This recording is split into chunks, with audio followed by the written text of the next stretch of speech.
Hello everyone, welcome back. Today we're going to be teaching you how to bump fire, and then afterwards we're going to talk about why I teach bump firing. Okay, technique that I'm using is basically I'm going to hook this finger here.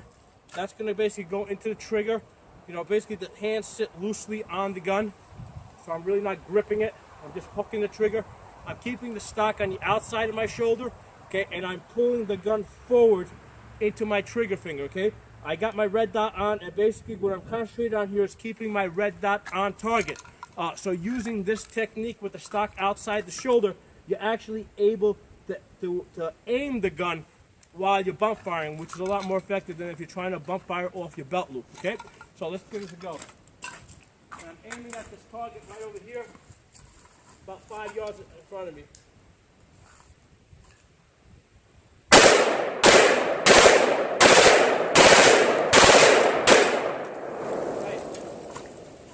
So we got a bunch of hits on target here. So after we come back, we'll talk a little bit about why we bump firing, why I'm teaching you how to bump fire, and what are the benefits to it. See you guys next time.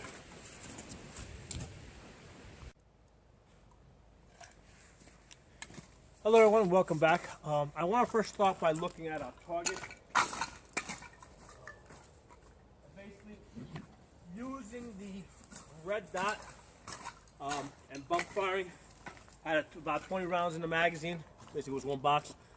Basically, most of my rounds hit where I wanted them. I had a few on the outside here, but basically, it's all within, center mass.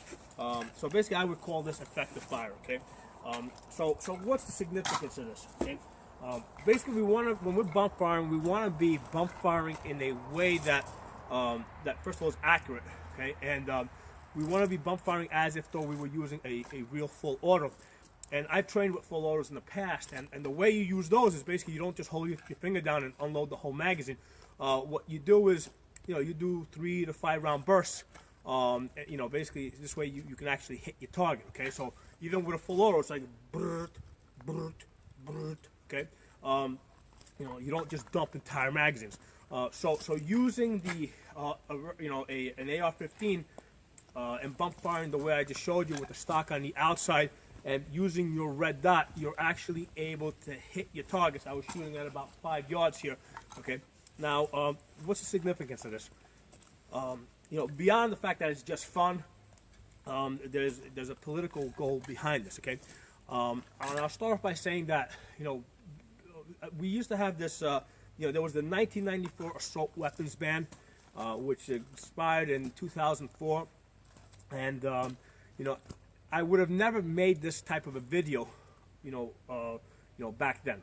Back in 2004, 2005, 2008, I would have never done a video like this, because the last thing I would want is for Democrats to say, hey, AR-15s are very similar to M16s. They shoot kind of full auto, so they should be banned. Okay, so I would have never done that video back then.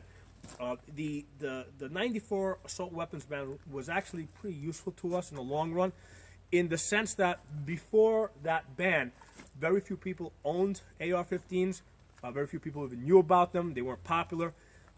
Because of that ban, they became the most popular gun in America. Okay, and as soon as the ban expired, basically millions were just being sold overnight. At this point, we have somewhere between 30 million to 50 million semi-automatic rifles in circulation, and that's between AR-15s, AKs, and other semi-automatic rifles. We have between 30 and 50 million of them in circulation, and the significance of that is that it falls well within the common use clause that of the McDonald and Heller decisions. Okay, because during McDonald, as a result of the McDonald-Heller decision, they basically said that they cannot ban commonly used firearms. Now, the commonly used firearms at the time referred to handguns, okay? And then what happens is, based on that precedence, okay, Judge Kavanaugh, who's now Justice Kavanaugh, was able to make a ruling that declared that AR-15s are also covered by the Second Amendment through the Heller and McDonald decision, because You know, basically most handguns are semi-automatic, and there's not much of a difference between semi-automatic pistols and semi-automatic rifles. And because there's not that much of a difference, the protections applied to the handguns in the McDonald and Heller decision also apply to the AR-15s. And this came out during the questioning at his confirmation that Feinstein, Feinstein brought this out. So at that point, basically light bulbs went off in my head, and I basically said, you know what, that's pretty cool the way the court works, and we kind of have to, we got to understand how the court works in order for it to make, in order to make it work for us. Okay. So basically the court works off of precedents, and based on the demonstration that I just did here, okay, where I'm shooting, I'm shooting a semi-automatic full auto and putting effective, accurate fire on a target, okay, an argument can now be made that AR-15s are very similar to military M16s that are full auto, and on that basis, basically we should all have access to full auto M16s, okay, which is the intent of the Second Amendment when the founding fathers wrote that. There's no question about that. However, the Supreme Court doesn't, the Supreme Court has to respect prior decisions that have come out. Okay, so because of the Miller decision in 1939, they basically couldn't just throw out gun control completely. They had to kind of work off of that, and that's what has brought us to the position that we're at. So even though in reality, even though the intention of the founding fathers was for us all to have military grade equipment, we have to kind of work through the Supreme Court and their precedences to get to where we want to go. So the way we're going to get to full auto M16s for everybody is by teaching everybody how to bump fire semi-automatic AR-15s, and then we can basically make the argument that, hey, AR-15s and M16s are not that much different, and hence the Hughes Amendment that was passed in 1985 that prohibits the manufacture of full autos for the civilian market.